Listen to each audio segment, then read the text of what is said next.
The anime starts in the middle of the semester, and everyone in class hears the same thing from the teacher, who tells them to enjoy their last summer freely. The girls start talking about hanging out after school. Yuki, the blonde, tells her friend Kyoko, the popular one, that another boy asked for her number and rejects the timid attempt as he had no guts to ask her himself. When Kyoko stands up to leave, her phone slips and lands right in front of Izumi, the suspicious emo guy in class, and he picks it up for her. When he leaves, people whisper that Izumi is a geek, maybe even a crazy otaku, but no one really knows what goes on behind those long curtain bangs of his. Then Kyoko goes home, but unlike other popular girls, she doesn't have the luxury to hang out with her friends and talk about cute boys.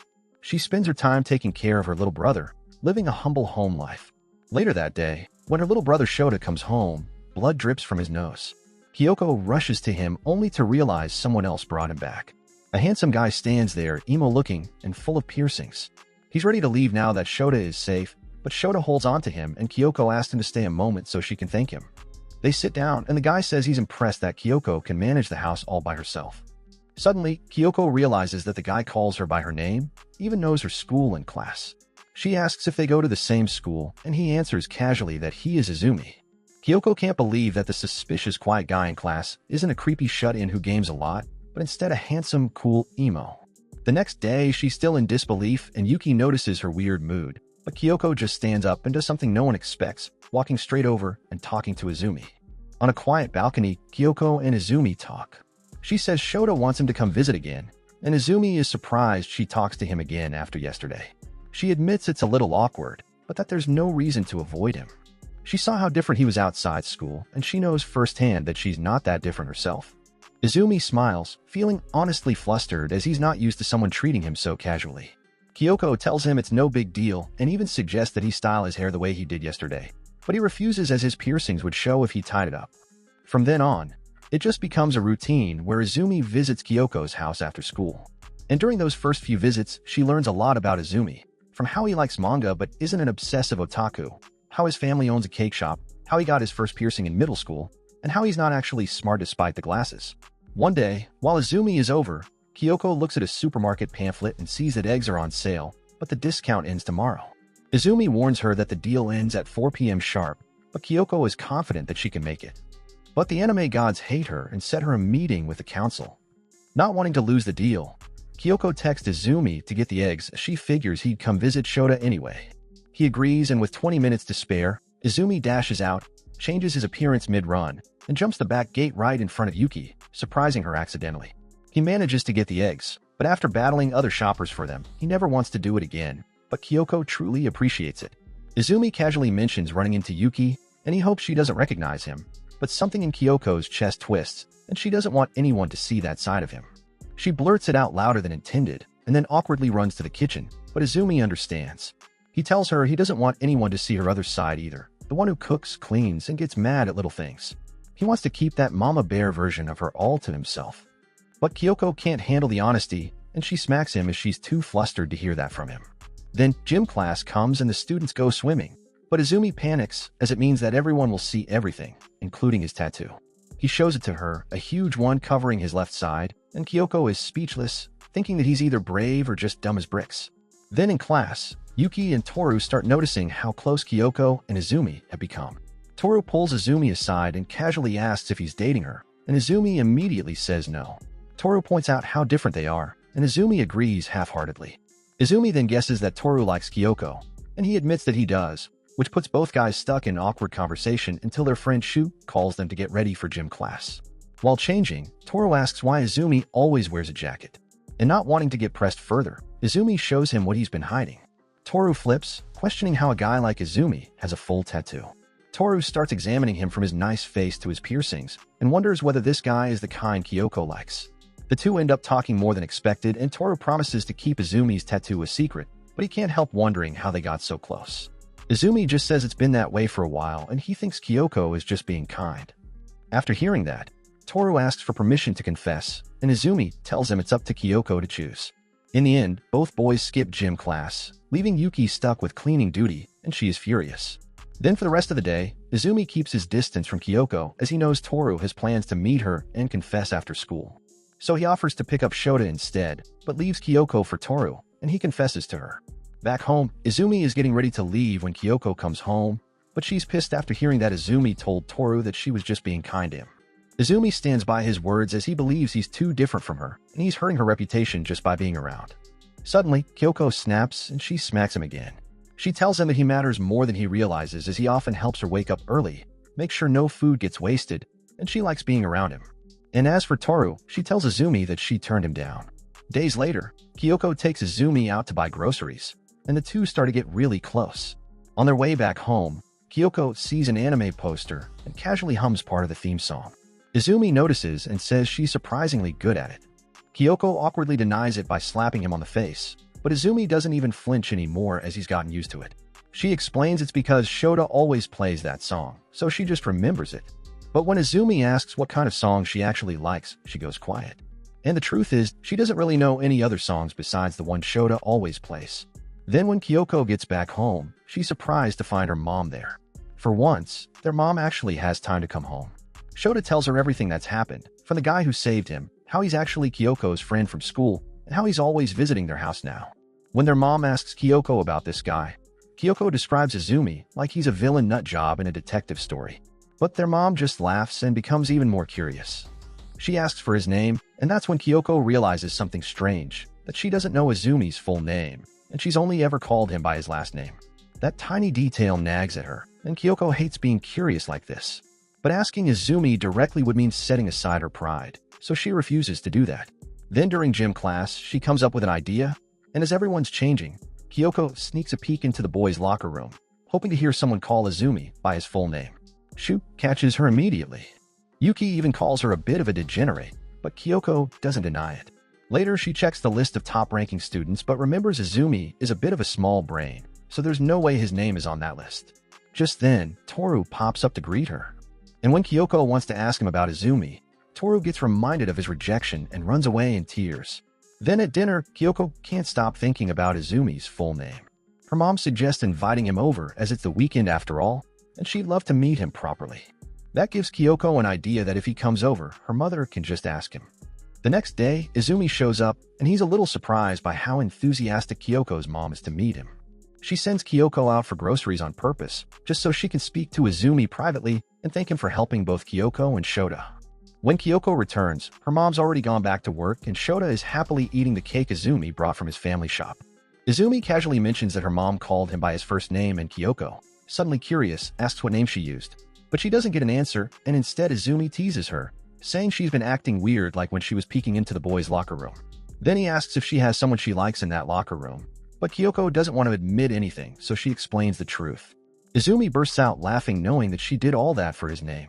He borrows a pen, writes his full name on a tissue, and hands it to her, knowing that it's too awkward to call him by his first name. Kyoko sticks with his last name. Then she throws it back at him, asking if he even knows her first name. And to her surprise, he does, which makes Kyoko feel a little childish, and they both end up laughing it off. A few days later, Kyoko gets a task from the student council assigned by Kakeru and Sakura, who explain that since the new members can't handle it properly, they count on Kyoko, who's always reliable. She can't say no, so she agrees. And for days, she keeps doing the work so much that even Yuki starts to worry. Toru and Izumi pity her from afar, but they can't even help as they're both useless anyway. Izumi mentions that maybe Kyoko is doing all this for Kakeru's approval, as he is the smartest and hottest guy around. Just then, another council member, Remy, shows up and asks about the paperwork Kyoko is handling. After Kyoko hands her the documents, Yuki spills that Remy is just the useless council mascot who is Kakeru's girlfriend, and all of her responsibilities end up dumped on Kyoko. Kyoko agrees but doesn't protest as after all, Remy wouldn't be able to do the job anyway. Seeing how drained Kyoko is, Izumi thinks about bringing her cake after school, but suddenly Remy runs past him and accidentally drops a bunch of paperwork. Izumi helps her gather it, but she's in such a rush that she tells him to just toss the last one, thinking it's not important, and runs off. But Izumi holds on to it, knowing that it's not just trash. That night, Kyoko stays late, finishing the last of her paperwork. And the next morning, disaster strikes. A crowd gathers in front of the classroom, and Izumi arrives to see Kyoko defending herself against the council. She says she submitted all the reports the council asked for, but Kakeru, Sakura, and Remy stand there, claiming they didn't receive anything from her. Yuki immediately pulls Izumi in, and Toru insists Kyoko is being wrongly accused. Kakeru claims that Remy never got the budget report and accuses Kyoko of being sloppy. At first, Kyoko fights back, but eventually admits she's so tired she can't even remember how many reports she's finished. The whispers start and everyone begins blaming her, taking the side of the popular Kakeru. Toru's already pissed and Yuki steps up to defend her too, saying Kyoko has worked non-stop for days, but no one listens and they still want her to apologize for something she didn't do. That's when Izumi steps in. He hands his bag and glasses to Toru and walks up to Kakeru. Without a word, he grabs Kakeru's tie and smashes their foreheads together.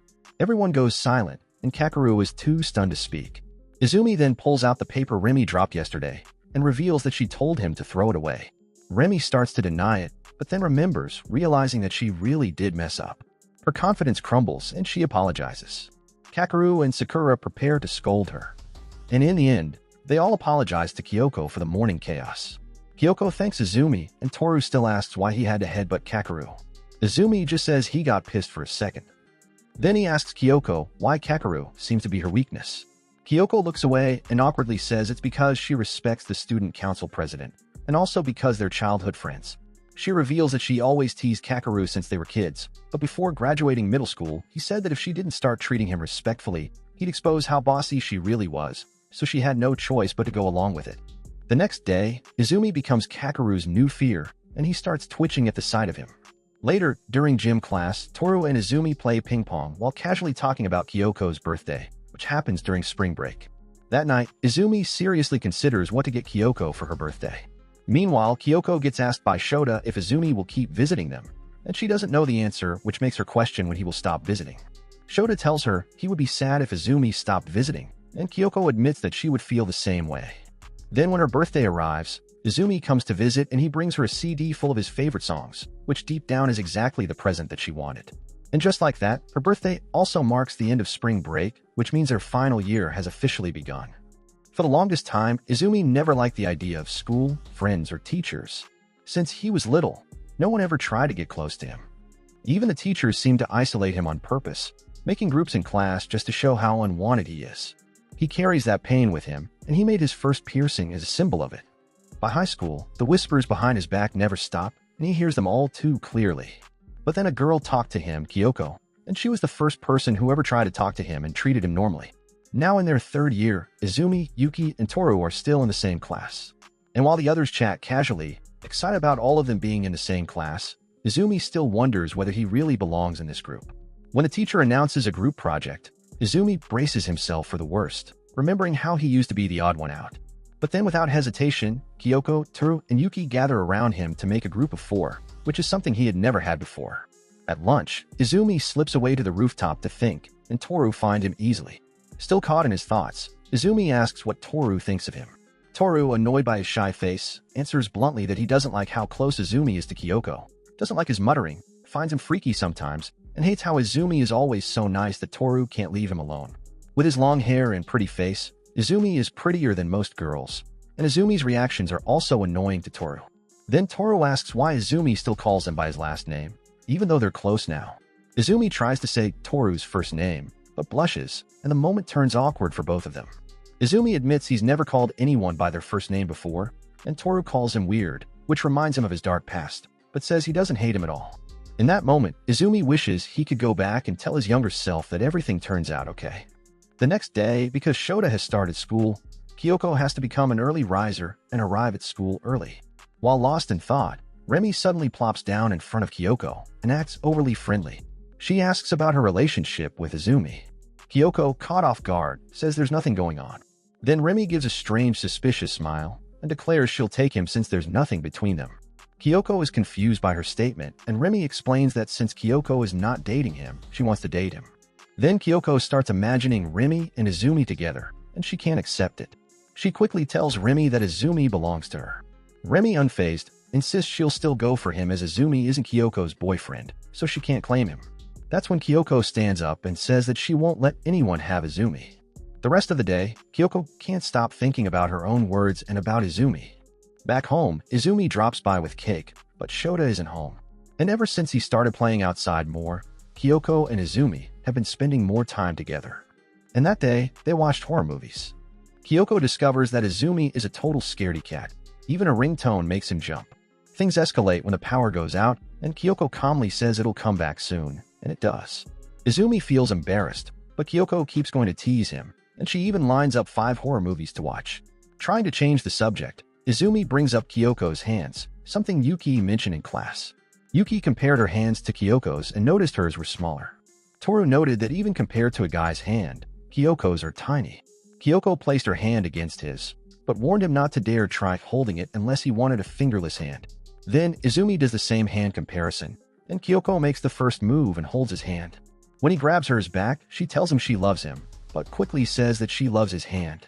Izumi knows what she really means, but doesn't push her. Instead, he says he loves her too, and adds that he likes her hand as well. They both know it's not just about holding hands. Back at school, Remi chats with Sakura about how Kyoko boldly claimed Izumi. Remi says she was just teasing, but it clearly triggered Kyoko's true feelings. Meanwhile, Toru overhears it all and feels conflicted. The next day, I comes to school with a bruise on his cheek, and Ko asks what happened. He says he got into a fight with Tu, and Kyoko is ready to confront Tu. But when he walks in, he looks worse than I. Yuki pulls Izumi aside while Kyoko goes to talk to Tu. Izumi explains he took the first punch, but the rest was self-defense, and unfortunately he ended up hurting Tu pretty badly. Tu meanwhile tells Kyoko that it's not about who started it or who won. The night before, they were hanging out in Yumi's room, and Tu brought up what he heard from Remi and how Ko liked Yumi. Yumi denied it, saying they're just friends and that he thinks Tu is overthinking things, as they won't know the truth unless Ko says it herself. That frustrates Tu. He slams the table and punches Yumi. Izumi's colder side comes out and he fights back, but Toru quickly gives up, admitting he's been too pushy and feels bad about it. Izumi also apologizes, saying that he's been too harsh, and in the end, they forgive each other. As boys will be boys, the girls talk about it, and while Kyoko doesn't know why they fought, Yuki does, as I told her previously that they fought over Kyoko. Some days later, as Toru is about to head home, a stack of papers suddenly rains down from the student council room, and Sakura is there. Toru hands them back to her and asks if doing everything alone is difficult. Sakura only smiles, saying, everyone has their own tasks, whether it's Kakuru or Remi. Toru casually praises her, saying she's amazing for managing everything by herself, even when no one notices. Sakura looks away, flustered by the unexpected compliment. Later, outside the school, Toru meets up with Izumi, and Kyoko has given Yumi an ice cream to share, but Kyoko heads home ahead of them. Toru lights up when he hears it's from Kyoko, until he sees the flavor is melon, which he hates. Just then, Kakura happens to walk by, and the two call him over and offer the ice cream instead. Kakura doesn't have a reason to say no, so he joins them, and they end up chatting about random things. When Kakuru mentions Remi and Sakura, Tu suddenly wonders why there are so many girls on the student council, and that's when a wild idea strikes, that Kakuru has built his own harem empire. Kakuru immediately denies the accusation, but Tu teases him, saying even the student council's air conditioner is under his divine rule. With a sigh, Kakuru says they're welcome to chill in the council room if they want, but he instantly regrets that, as the very next day, Tu and Yumi bring everyone to hang out in a room. Izumi and Kyoko lose at rock, paper, scissors, so the two have to go buy drinks while the rest wait inside. While they're gone, Remi brings up Izumi and Kyoko's relationship. Neither Tu nor Yuki has a clear answer. Remi keeps pressing, even suggesting Kyoko might be a better fit for Tu. Toru lights up at the idea, but Yuki quickly brings him back to reality by reminding him that he got rejected. That's when Sakura realizes for the first time that Toru likes Kyoko. When Yuki asks why it's taking so long to get drinks, the group starts throwing out absurd theories about what might be happening. Their wild guesses make Tu even more anxious, but Yuki tries to reassure him, saying maybe they just dropped some coins or something. Tu ruffles her hair in gratitude, touched by her optimism, but the gesture makes Sakura look away. When I returns with the drinks, I immediately apologizes to Tu, saying that he didn't mean to do it. Already suspicious, Tu assumes that Kyoko got slapped, so he runs off before I can explain. He misunderstands what I did, thinking he did something freaky with Kyoko, but to his surprise, his cola explodes in his face, and they explain that Izumi accidentally dropped it before, hence why he apologized. Everyone bursts out laughing, and Sakura hands him a wet tissue with a small smile. Later that evening, Yumi is studying at Kyoko's house. Unfortunately, her AC is broken, and Yumi says he's used to it as he usually sleeps shirtless anyway. That catches Kyoko off guard, and she remembers how casually he showed his tattoo before. Then she wonders whether she should really be the one getting flustered just because a guy shows his body. So she tries something and asks Yumi to show her the tattoo again. Izumi, ever straightforward, begins to strip, but Kyoko yells at him, telling him not to just strip because someone asks him to, especially without questioning why. She then asks if he's always this open to other people, and I awkwardly nods. That leads to another question, but I cuts her off and asks directly what she's trying to get at. Ko admits she's never seen him flustered, and it's always her who gets embarrassed. Izumi says he can get nervous too, like when he runs into an old friend, Shindo. Shindo says he's proud of Izumi, but I doesn't quite get why, so he teases Izumi about going on dates with his girlfriend. Izumi gets flustered and assures him that he's not dating Ko, but Shindo refuses to believe that, and it ends with Shindo believing that Izumi is dating Kyoko. Izumi promises that he'll explain to Shindo that they aren't like that, but deep down, Kyoko is kind of okay with it. Just then, Shindo suddenly texts a picture of himself and his girlfriend and invites Yumi on a double date. I can't hide his reaction. Kyoko sees it and tries to peek at the message, but Izumi panics, hides his phone, and even snaps at her for a second. Then he calls Shindo just to shush him and hangs up. It's the first time Kyoko has ever heard Yumi yell at her, and she's surprised. Now she can't help but wonder what Izumi was really like back then. Days later, on her way home with groceries, Kyoko runs into Shindo, and while she doesn't know who he is, he knows who she is. In that moment, eyes out with Tu, and Tu notices Kyoko talking with a stranger. Recognizing Shindo, Izumi runs up and slaps him like he's Chris Rock. Shindo doesn't mind, and he just rubs his cheek and asks to be introduced to Kyoko. Izumi reluctantly introduces him as his old friend who's still in the second grade, but when Tu asks who he is, I just shakes his head. Ko finally realizes Shindo's grade, and he casually admits he's failed the exams and got held back for being a ding-dong idiot, but Shindo defends himself, saying his school is tough as it's one of the best in town. Even so, he says he's jealous of Izumi, who seems to be enjoying his school life. Kyoko can't take the heat anymore and says she's heading home, but Shindo suggests going to a restaurant so they can chill under the air conditioner. On the way, Izumi remembers when Shindo first spoke to him. It's after a class switch, and someone bumps into Izumi and makes him drop his books. He's already having a rough day, but Shindo helps pick up the books and mispronounces his name.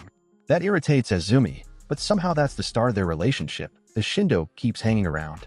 Izumi overheard some of Shindo's friends asking him why he's hanging out with Izumi, but Shindo just brushed it off, saying he'll come back to them if he wants to. In the end, Shindo's presence changes Ai's life back then, the same way Kyoko changes his life in this moment. The next day, Kyoko comes down with a fever, and her little brother Sha panics a bit. Kyoko, used to doing everything alone, still tries to go to school, but Sha takes her bag and makes her lie back down, promising to go to school carefully and get her the medicine she needs. She takes the medicine and eventually dozes off. In her half-asleep state, she dreams of the time her mother left her while she was sick. She wakes up suddenly with her nose stuffed from the flu, and beside her bed, Ai is there. He offers her a warm towel, and at first, Kyoko thinks she's hallucinating, but Ai explains that Shad called him. He asks about her temperature and if she's taken the medicine. Kyoko says yes, so he goes to get a drink, but as he walks away, Kyoko suddenly slips from the bed and cries out, asking where he's going. She remembers when her mother left, saying she was strong and brave when all she really wanted was for someone to stay. She grabs Yumi's hand and won't let go. Izumi understands and assures her that he's not going anywhere. He stays until he's sure she's okay, and even calls the school and her mother to explain everything. And before Ai leaves for school, he says one last thing. He tells her he likes her, not caring whether she's asleep or just pretending, but she jolts up after he leaves, shocked by his confession. Then Kyoko takes 2 days off from school because of a fever, and she's already feeling better, but what makes her hesitate to return is Izumi's confession. She clearly hears him say he likes her, and now even sending a simple text feels awkward for her. Later that day, Shada sees Izumi with someone unfamiliar. When he gets home, he casually tells Kyoko that Izumi was with a girl and they were super close. Kyoko doesn't even react, and before she can ask more, Shad already moves on to talking about yogurt. Trying to bring his focus back, Kyoko asks what the girl looks like. Shota says the girl is wearing a different school uniform, not one from Kyoko's school. Kyoko's mind immediately jumps to conclusions, thinking that the girl is one of the hundreds of Izumi's girlfriends. Trying to stay calm, she asks how close they were, and when Shota just says that he was holding her really close, Kyoko drops her yogurt in shock. Even by midnight, Kyoko still can't bring herself to text, as her thoughts are too scattered that even a simple question feels impossible to send. When she finally returns to school, Tu greets her excitedly, but Kyoko quickly shushes him as she's not ready to face Yumi. Izumi doesn't even notice she's in class until break time, and Tu points it out.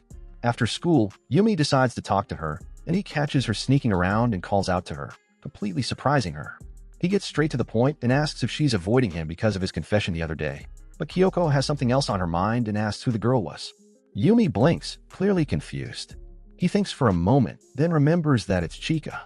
Kyoko's heart skips hearing him say her first name and tells him that Sha saw them holding hands. Izumi quickly explains that Chika is Shindo's girlfriend, and Sha must have seen the moment Chika tripped and Izumi caught her. Suddenly, Kwa starts tweaking and throws books at Izumi for calling Chika by her first name over and over again while calling Kyoko by her family name. She storms off, but unbeknownst to her, Yumi doesn't know Chika's family name. Then comes the regret, and Ko realizes she's been ridiculous, and I probably hates her now. That evening, Shad comes home with Yumi, who is there to return the book she threw at him and to clear things up, but Kyoko beats him to it. She apologizes for the book and awkwardly asks what Chika's full name is, and that is when I reveals that he doesn't know. They laugh it off as it was just a stupid misunderstanding, but Kyoko finally brings up the real issue, the confession. She admits she was awake and heard everything, but I knows that, which was why he confessed, and he just hadn't been brave enough to wait for her response. But right in the middle of their important talk, Kyoko's dad, Kyosuke, appears. Then his eyes land on Izumi, and Kyoko points out the cigarette in his hand to shut it down, but Kyosuke doesn't care and even asks Yumi if he smokes too, saying the piercing makes him look like a punk. Then comes a smack to the head from Kyoko, and Kyosuke groans dramatically, asking if this is how fathers get treated. He whines about coming home after so long only to be hit in the head, have a stranger in the house, his wife gone, and no food. Kyoko sighs at his statement but still makes him something to eat. Kyosuke now teases Yumi with Kyoko gone, leaning in too close and making all kinds of dad jokes. Kyoko has to smack him again just to get him to stop. Kyosuke apologizes for Kwa's short temper, wondering out loud where she gets it from, but he doesn't stop and he keeps pestering Izumi until finally asking if he is Kyoko's boyfriend. The room falls silent, but then Kwa nods and says yes, which causes Yumi to blush instantly. Kwa mutters that he doesn't like guys with long hair, forgetting he has long hair himself. Still, I stands up and says he'll cut it if he has to, but Kyoko tells him not to, saying that just tying it up is fine. Then somehow, he starts playing with Yumi's hair.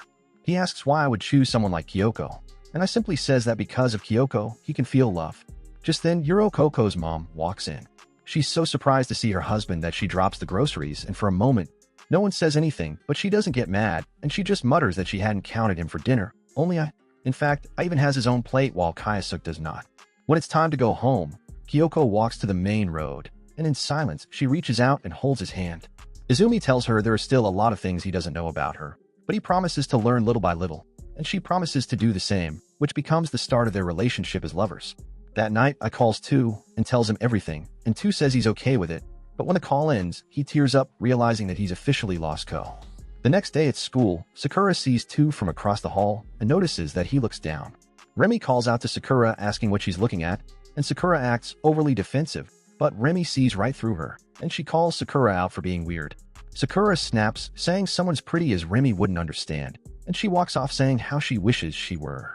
She remembers how people always compare the two of them, saying how Remy is the beauty, while Sakura is the plain one, but deep down, she knows Remy has always been by her side as her best friend, so she runs back to her, apologizes, and tells her how she feels about Toro. Meanwhile, Izumi walks with Kyoko while Tu is off with Shu. Izumi feels awkward seeing Tu in front of him, but Tu smacks his head and tells him to stop being weird. Later, Izumi studies together with Kyoko, and he asks her to call him by his first name, but when she tries to, it ends with her yapping all around the place. Now that Kyosuke is fully back home, Shad casually asks how long he plans to stay. Yuroko follows up, wondering if it's really okay for him to leave his work project behind. When Kyoko gets home with Izumi, Kyosuke doesn't recognize him at first because of the glasses, not until I takes them off and looks him in the eye. Later at dinner, Kyosuke invites Yumi to stay the night, and in the end, Kyosuke ends up sleeping with Izumi and uses the opportunity to ask what he likes about his daughter. Izumi simply says that he loves how she doesn't judge people by how they look, and that answer alone satisfies Kyosuke. By the next morning, the house already feels like one happy family, and he heads off to school with the others like a family. Some classmates catch a glimpse of Kyoko and Yumi together, and the news spreads faster than STDs, so that by the time the lunch bell rings, everyone knows. Toro and Yuki are both annoyed that people are laughing and gossiping about their friends. Yuki even ends up crying over Yumi. Meanwhile, two boys tease Kyoko about the relationship, and Izumi overhears them. He recalls how his friends encourage him to block the noise, but Izumi knows Kyoko doesn't deserve this kind of humiliation. So the next day, those boys kept mocking him until I walks in with a completely new look. No glasses alongside a clean and stylish haircut. Even the girls start to take notice. That sudden popularity makes Kyoko freeze up like the Ice Queen, as she's not thrilled her boyfriend is getting so much attention. Back at home, even Kyoko doesn't recognize Yumi, and he needs Kyoko to remind him who it is. Later, Shindo calls saying he's in front of Azumi's house with a gift, so Kyoko follows Azumi there. Shindo is dramatically surprised by Azumi's transformation, crying over the loss of his best buddy, but quickly shifts his attention to the gift.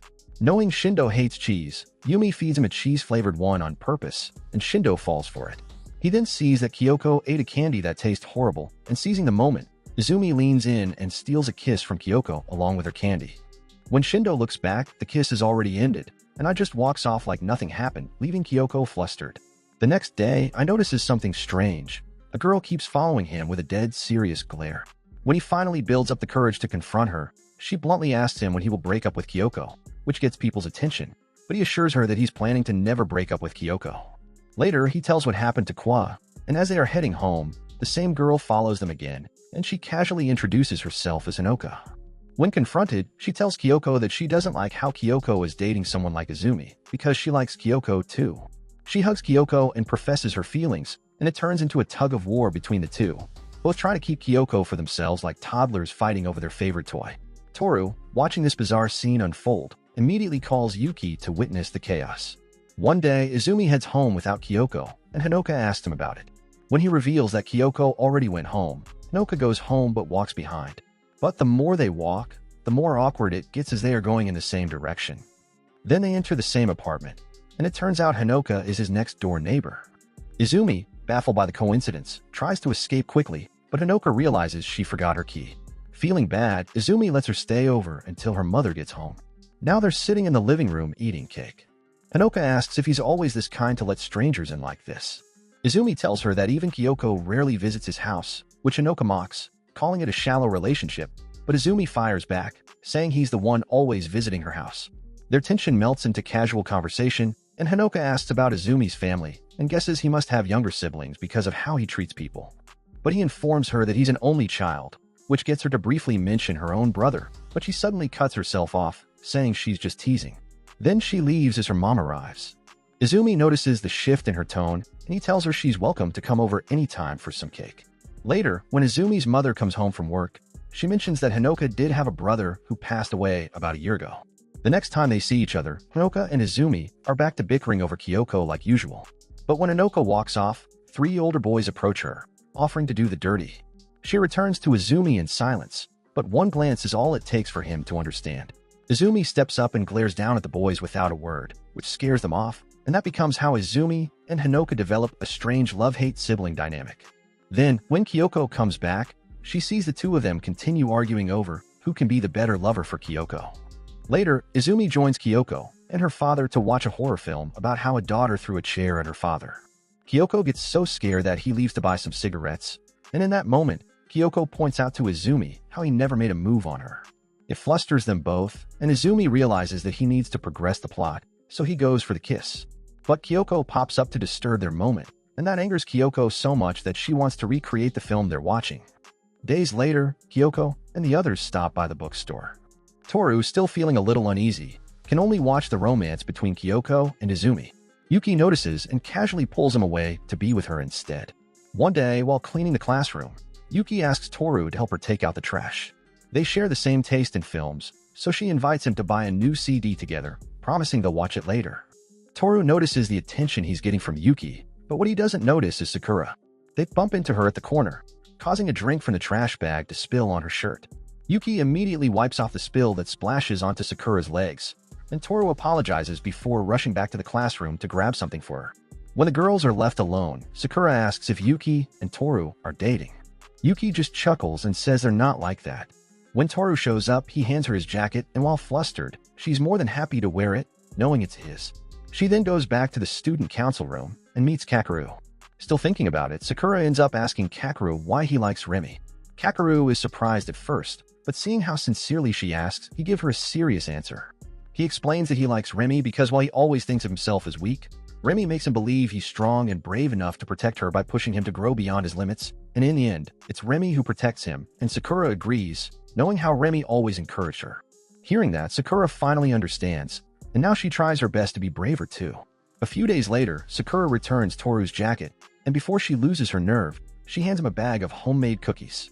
Toru happily accepts, praising that they're actually good, especially the pink ones that have a Sakura color, which he likes very much, and makes Sakura, the person, blush. Later, Yuki and Kyoko are browsing for another magazine. Yuki finds the one she wants, but suddenly stops when another girl reaches for the same copy. Without a word, she lets it go. Kyoko notices and asks why, but Yuki simply says the girl looks like she needs it more. Back at school, Kyoko brings up how Yuki hasn't been hanging out with Toru much lately. Yuki just says that Toru is busy having cookies. Just then, there's a moment where Yuki frowns, then smiles again. That's when Kyoko understands that the sadder Yuki feels, the more she smiles, as she never says what she wants and always keeps things to herself, but that's exactly why she keeps ending up hurt. Later that day, Sakura gives Yuki the same kind of cookie she gave Toru. Yuki is about to throw it away, but she remembers that Sakura made it as a thank you. In the end, she feels bad and the cookies are really good and she realizes that she's just jealous. Later, Yuki suddenly asks Izumi about baking. Izumi admits he isn't an expert either, but tells her if she really wants to learn, the only thing she can do is keep trying. A week passes and Izumi and Kyoko are the first to try Yuki's not-so-bad cupcakes. Yuki says she doesn't want Toru to see them, but it's too late as Toru finds out. He notices the bandages on her fingers, and even though they aren't perfect, he takes a bite and says that he'll be waiting for the next batch. Everyone appreciates Yuki's effort and says the same, giving her the encouragement to do better. Days go by, and Izumi has to go to Hokkaido for a family matter, so he'll be gone for a week. While Kyoko is left alone, and because she's been with Izumi for so long, she still buys 2 drinks every day. She keeps counting the days until he's back, nearly losing her mind, counting and waiting for a message from him that will never come. Meanwhile, Izumi forgot his phone charger, so he went a week without contacting the others. When Izumi finally returns, Kyoko can't hold back. She runs straight to his place. As for Izumi, the moment he can charge his phone, he checks his messages and sees that there's one from Kyoko. He dashes out of the house, takes the elevator down, and when he reaches the ground floor, that's when Kyoko bumps into him. They finally see each other again, and they hug as 5 days have never felt so long.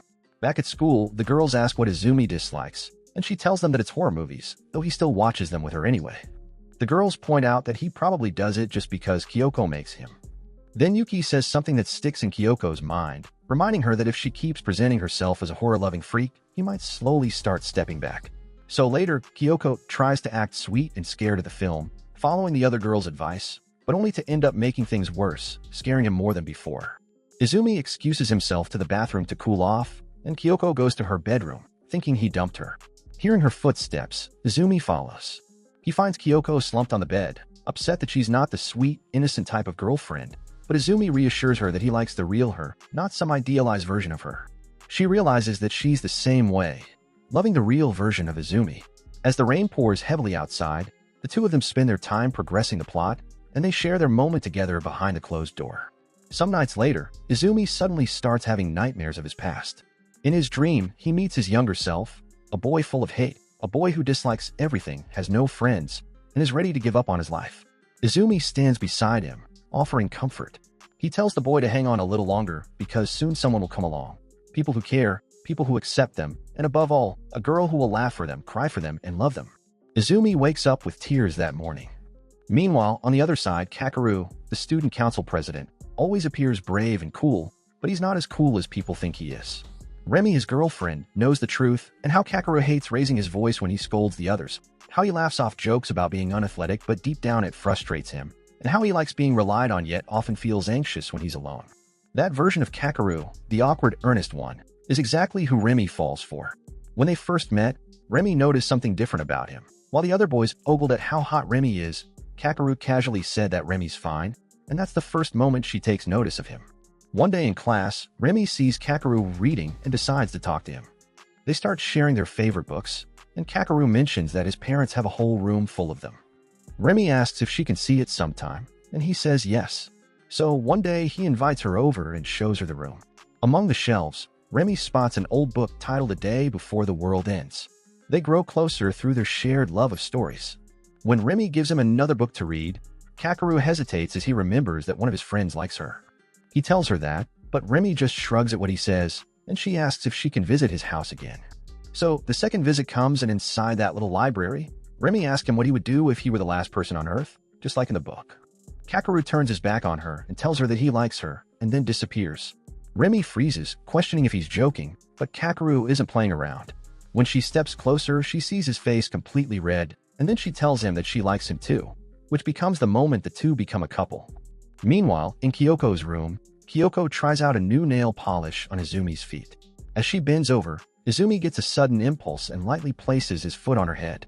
He apologizes immediately, and Kyoko is surprised, but she doesn't mind it.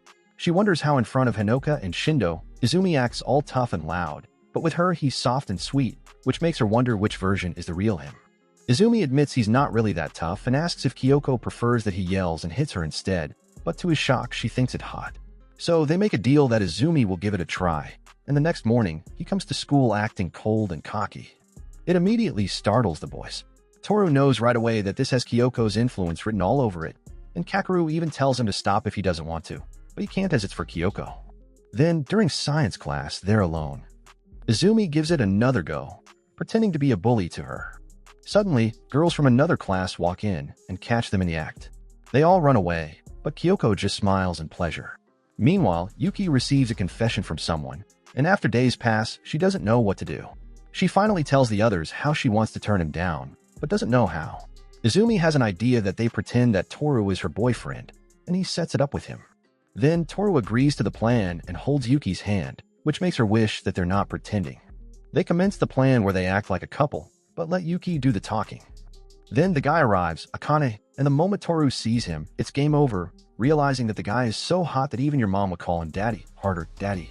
Toru is instantly crushed, realizing he doesn't compare, but when Akane sees Toru, he takes the bait. He thinks Toru is Yuki's boyfriend and respectfully backs off. He apologizes and walks away. Kyoko runs up to Yuki, frustrated and asking why she rejected such a hottie. Yuki explains that Akane feels out of her league and she prefers regular guys and isn't into fancy types. Later, Yuki tries to get to know Akane, and Remy mentions that Akane is in her class and he's kind of funny and clumsy due to his bad eyesight. That gives Yuki a thought, and after school, she runs after Akane and asks him straight up if he mistook her for someone else because of his eyesight. But Akane smiles and says no, convinced that he didn't get it wrong and that he's always been looking at her. As the two stand there, the others come to join in. That's when they all see it firsthand that Akane's eyesight is awful, as he keeps getting names and faces wrong. Days later, Kyoko is styling Izumi's hair again, but thanks to that, Izumi starts attracting more attention from the girls in class, which makes Kyoko jealous, so she drags him home with her. On their way back, Izumi passes two of his old classmates, the same ones who used to bully him, and they bully him again, showing that they haven't changed. Even with Kyoko around, they don't hold back, but watching her boyfriend get bullied right in front of her is the last straw. Without hesitation, Kyoko gives those guys the Kung Pao chicken to the face, and she and Izumi walk home with smiles on their faces. Meanwhile, one of the bullies, Tanahara, runs into Shindo, his face still bruised. He claims to hate Izumi, but even Shindo knows that Izumi is rent-free and his head is Tanahara is the one who always brings Izumi up in conversation. Later, Izumi notices the redness on Kyoko's knuckles, and he gently thanks her as for the first time he feels like he has someone who would get angry for him. The next day, Kyoko, still with her weird kinks, keeps asking Izumi to act tough and slap her hard, all with a smile on her face. That's when Shindo pops out of nowhere and tells Izumi to just do whatever his girlfriend wants, but not knowing the context, Shindo assumes something freaky is going on. Kyoko turns all whiny and pouty while Shindo keeps pushing Izumi to go along with it, telling him to be a man and give it to her. So Izumi gives in, he grabs Kyoko's wrist roughly, calls her an ugly dog, and pulls her away, leaving Shindo confused with what he just saw. Then Kyoko stops by the Minami market, and there she runs into Tanahara and the guy from before, plus a third one. The two who met Kyoko yesterday instantly turn to mush. All she does is ask what they're doing, and they panic, grabbing a plastic bag and claiming they're picking up trash like good kids. When she walks away, they see Izumi and get even more terrified when Izumi suddenly slaps Kyoko on the head. Now they fear Izumi even more than Kyoko. Meanwhile, Izumi is freaking out inside after he just hit his own girlfriend on purpose, but when he looks at Kyoko, she's smiling. So Izumi pulls her into a hug and lets her enjoy the freaky sensations. Back at home, Izumi pulls Kyoko's father aside to talk, and the man is more than happy to help, even choosing the bathroom as the location. Izumi is about to question that, but lets it go. He tells him about Kyoko's strange obsession and how she likes it when he acts rough, but even her dad can't understand his daughter's taste. Eventually, he explains it's simply that Kyoko just likes seeing Izumi act opposite of his usual self, which Izumi kind of makes sense of. Then Kyoko barges in, scolding them for taking too long, but her father scolds her right back for overwhelming Izumi, and the two end up bickering like usual. Days later, Toru and Izumi are getting drinks when they run into a classmate, Mizuchi, and Toru greets him, but the guy just walks past without a word. Izumi says it's probably because of him, and he suspects that Mizuchi has a thing for Kyoko, but they both agree that if a man isn't serious enough, then he can't handle Kyoko's other side. Just before returning to class, Izumi realizes he might have left his phone in the science room, so he runs back to check. There, he finds Mizuchi, and it's awkward, but Mizuchi ends up helping him when he sees Izumi fumbling around. He calls Izumi's number, and the phone rings from Izumi's own back pocket. Mizuchi gets mad with how careless Izumi can be and wants to ask why Kyoko likes him, but he holds his tongue from talking further. Izumi notices, then he asks him if he could ever smack Kyoko hard. Mizuchi is confused and says no, as he could never hit Kyoko, no matter the reason. That's when Izumi smiles and says that he doesn't deserve Kyoko. Back in class, Kyoko asks if Izumi found his phone, and Izumi responds with forced anger, pushing her away. Mizuchi is about to step in, but Izumi stops him and lets her be, as behind that, Kyoko's face lights up and she loves it. Mizuchi apologizes for underestimating Izumi, realizing that he's a different breed after all, and Izumi thanks him with tears in his eyes. One night, Tanahara has a nightmare where he is locked in a room with an older Izumi, who judges him harshly, calling him pathetic for what he's done to gain attention. Then comes the memory of the school rabbits, and he sees how Izumi loves those rabbits. Tanahara wakes up in a sweat, and he asks Shindo for Izumi's number and tries to call him, but Izumi doesn't pick up. So he goes to Izumi's cake shop instead, and he meets him just as Izumi is about to close. Tanahara awkwardly pretends he came to buy a cake, and Izumi keeps his composure and points him to another shop around the corner. But Tanahara quickly says no and that he'll come back tomorrow and get the cheesecake.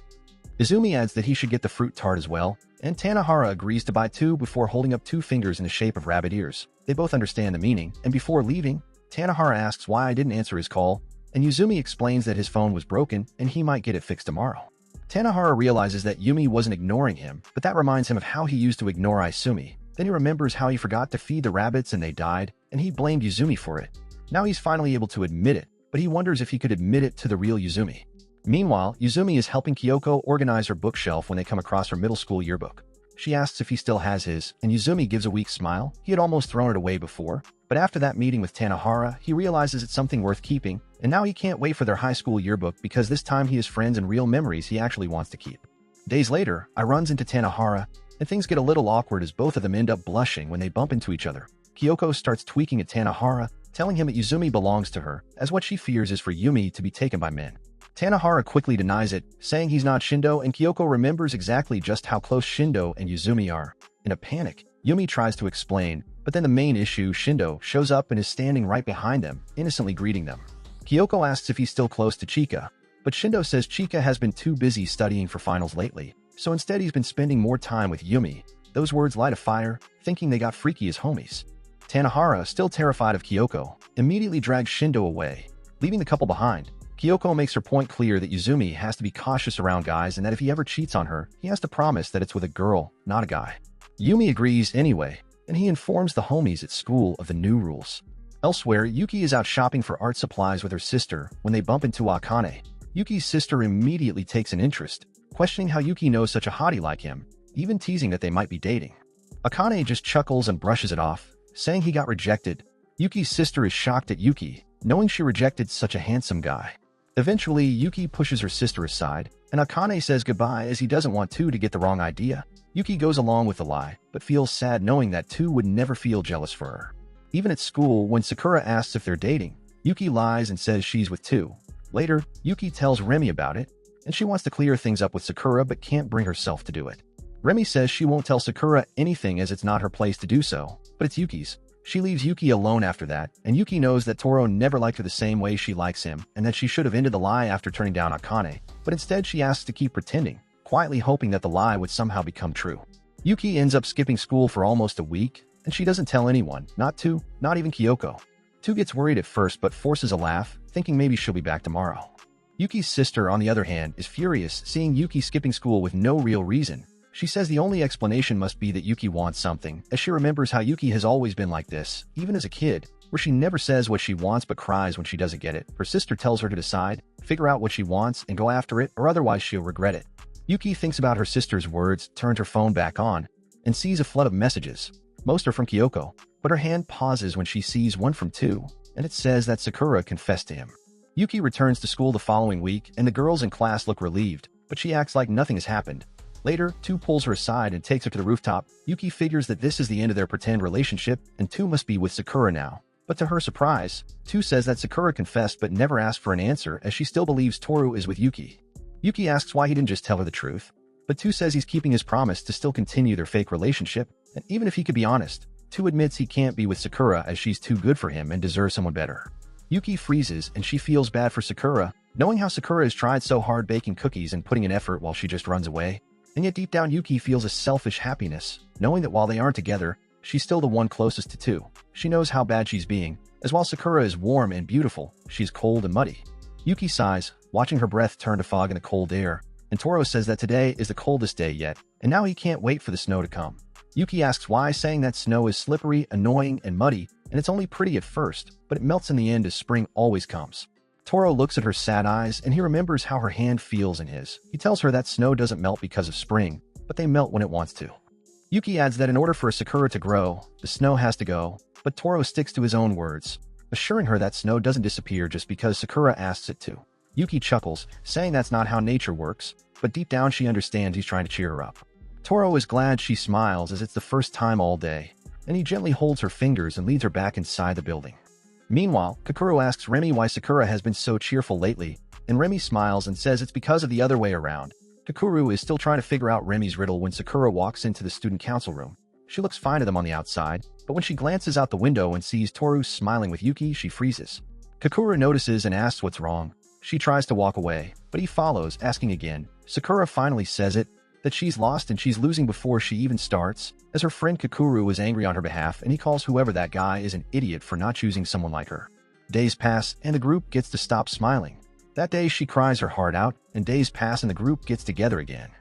One lunchtime, Kyoko realizes that only she and Yuki have siblings while the rest don't, but Tu mentions that Shu has one too. That surprises them as Shu never talks about it. Toro says he only found out because he visited Shu's house the other day, and there he met Shu's little sister, but other than their similar faces, the two are complete opposites. That's when Shu walks in holding a burger coupon, and the girls scold him for not giving off Big Brother vibes. Later, in another random meeting in the student council room, Kyoko asks why Akane still speaks so formally even though they've all grown closer. Akane smiles awkwardly, saying he isn't used to being casual, but Kyoko brings up Yuki and how he was informal when being with her. She recalls how Remy managed to make Akane drop the formal speech with her by force, but when it came to Yuki, Akane dropped it willingly, so Shu jumps in and declares he'll be the first one to call Akane by his first name, and that confidence of his makes Kyoko a little jealous. Akane admits he does want to change. One summer day, in the middle of the semester, everyone in class hears the same thing from the teacher. Then Kakeru, the actual owner of the room, walks in, surprised to see the random mix of people inside. Izumi and Tu instantly pull him in, using him as an example, saying that everyone there is also new to Kakeru, but somehow they've all gotten close naturally. Shu stays quiet this time because no one can be as bold as those two. Korko, who isn't following the conversation, decides to leave the boys alone. Akane chuckles at the chaos, and as a start decides Tu will be the first person he calls by first name.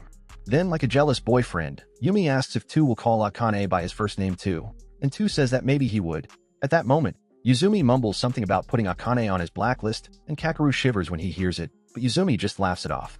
Then, almost reading the situation, Akane casually promises that he won't take anything from Yumi, and Yuzumi immediately panics and bolts out of the room. Just like Kyoko does when she gets flustered, the others are confused, but Akane understands perfectly. Some days later, Akane and Yuzumi argue on which of them is taller, and they even ask Sakura to settle who is taller between them, but it ended with Sakura scolding them for arguing over something foolish. Another time, Izumi tries introducing Hinoka at school, and while she's still scared of guys, she's okay with Kakeru and Tu, and Toro feels proud that he ranks above Karu. Then Tu and Kakeru even compete for Hinoka's approval by offering her sweets, but when Shu pops up, Hinoka gets scared, saying that he's too annoying, which cuts Shu's ego deeply, but then because of screaming too much, Shu ends up straining his throat. Kyoko and Yuki immediately scold him to go home if he's really sick. Shu isn't used to staying quiet, but with his throat hurting, he has no choice. On his way down the hall, he spots Hanaka carrying a heavy box. Since they're going the same way, Shu helps her carry it without saying a word. Hanaka feels bad, thinking he's mad because of what she said the day before. She wants to apologize, but the next day, she finds him back to yapping and watches from afar. Sakura peeps up, and Hanaka tells her how she wants to apologize to Shu. But when Shu pops up and starts yapping right in front of her, she panics and runs away, calling him annoying. Back at home, Shu's little sister Moko has a problem after her teacher told her that she isn't good enough for the school she wants to apply to and even laughed at her. When Shu sees Moko slumped on the couch, he just sits beside her, quietly flipping through the newspaper. Moko says she doesn't want dinner, and Shu calmly asks why. That's when Moko tells him about the teacher, about how they laughed, not at the school, but at her grades. Shu's expression changes and he gets mad. He knows how hard Moko studies and that no one has the right to laugh at her for that, and demands to bring that old prune to their house so Shu can hit that guy for laughing at his sister. Moko trembles as she speaks about how, despite her best attempt, her grades keep falling, and her teacher says it's impossible for her to get into the school she wants. She cries from the weight of that reality. Shu finally calms down, gently pats her head, and tries to cheer her up, joking that the school she wants isn't even that good, especially their uniforms, so she should just choose his school instead, as the uniform would suit her better. Then at school, he asks Kyoko for a favor to help Moko study. Kyoko understands and agrees, and she lets Moko study in her room. When Moko arrives, she mistakes Yumi for Kyoko's sibling. Kyoko says they won't start studying right away as she knows Moko still feels uneasy, so she focuses on getting to know her first. Bit by bit, Moko opens up, and she says she only has Shu's number in her phone, and that he'll get mad if she comes home late. Kyoko chuckles and says they're clearly close siblings. Meanwhile, Shu drags Toro to a shrine to buy a lucky charm, the expensive kind. Toro can guess it's from Moko, and he has a bit of doubt whether she'll accept it, but he reassures Shu anyway, and deep down they both know that both siblings love each other. Later, with Christmas just around the corner, Sha asks Yuzumi to join them for Christmas dinner, but Yuzumi can't make any promises as he has to help out at the shop during the holiday rush. Both Shota and Kyoki end up whining, trying to convince him to come anyway, and that just leaves Kyoko wondering who I is really in a relationship with. Meanwhile, Tu is facing some personal turmoil, his complicated love life. He takes Shu and Kaoru out for food to talk things over. He starts to talk with how he used to like Kyoko, then talks about his strange situation with Sakura, and finally about him and Yuki, how they're too close to be just friends yet still not quite partners either. Shu and Kaoru stay quiet during the first two stories, but when it comes to Yuki, they're left speechless. They both genuinely think Tu and Yuki are already a couple. So Shu asks again straight up if Tu likes Yuki. Tu admits it loud and clear that he does like her, but even then he says it feels a little weird to say out loud. Kaoru tells him it's not about what others think, but it's about what he feels and whether he is happy with what he and Yuki have. That leaves Tu stunned, questioning since when does Kakeru get so wise. During one break at school, Yuki comes up to him and asks if she can visit his place to try that video game from the other day. Tu hesitates for a moment, unsure if it's a good idea, but eventually gives in, as whatever he's worried about will happen sooner or later anyway. Later that day, Yuki visits Toro's house and she's surprised by how big it is. But something feels off. Toro is acting weird, like he just brought home a stray cat, and he sneaks her in like he's avoiding someone. Yuki starts thinking maybe he doesn't want his parents to meet her or something. Then they reach his room and Toro locks the door and loosens his necktie, and Yuki's imagination starts running wild.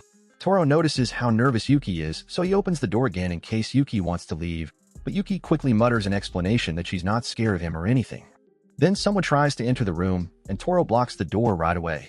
Yuki thinks it's his mom, but it's actually Yashiro, one of the housekeepers. Toro doesn't want Yuki to meet her as Yashiro tends to be nosy and never stops asking questions. Even though she greets Yuki nicely, she glares at Toru and warns him not to do anything stupid or she'll report it to his mom. Tu shrugs and says he can't do anything anyway because of her. Yuki is stunned, wondering what he means by that. Toro notices her confusion and gently pats her head, then tells her to just play the game, and then Toro realizes that for now this is enough. On the last day of school, the group is back in the student council room.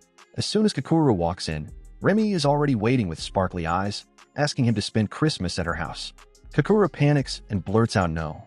Everyone gets mad, and Toro even asks Suzumi to hit him. Kakuru defends himself, saying they misunderstood and that it's not that he doesn't want to go, but it's just that Remy's house is full of bugs and Kakuru is terrified of bugs. Back at home, the family gathers in the living room. Yuro starts bragging about Kyoko's grades, then brings up graduation. Kyoko goes silent, and she's suddenly reminded of how close she is to finishing school and how uncertain the future feels. And just like that, Christmas Eve arrives where everyone is enjoying their holidays. Just then, Akane happens to run into Yuki's sister, and she mentions his glasses, and he tells her he recently got contact lenses. Then, in a quick gesture, he offers her a pair as a Christmas gift, and suddenly the two grow closer. Elsewhere, Toro and Yuki go on a little date. Shu spends his day beside Moko, focused on studying, and Kakuru is still being forced by Sakura into braving a visit to Remy's house. Then, at Kyoko's place, her dad keeps asking if I will come, even though he knows I has to help at the shop. But Yuzumi does show up, and the first ones to get excited are Kyusa and Shota as they hang on to him for a whole hour, even though he should have left already. Kyoko seizes her chance and walks him out, finally getting some alone time. She walks behind him in silence before finally stopping to bring up graduation. She tells him that she still wants to be with him even after school ends. Izumi looks at her seriously, and then without hesitation he asks to marry her. It stops their time for a moment, and when I tries to walk away, Kyoko suddenly promises to make him happy. They bow at each other, promising to be together, but suddenly I get a call from a shop and he leaves Kyoko in the cold, feeling all hot and fuzzy inside.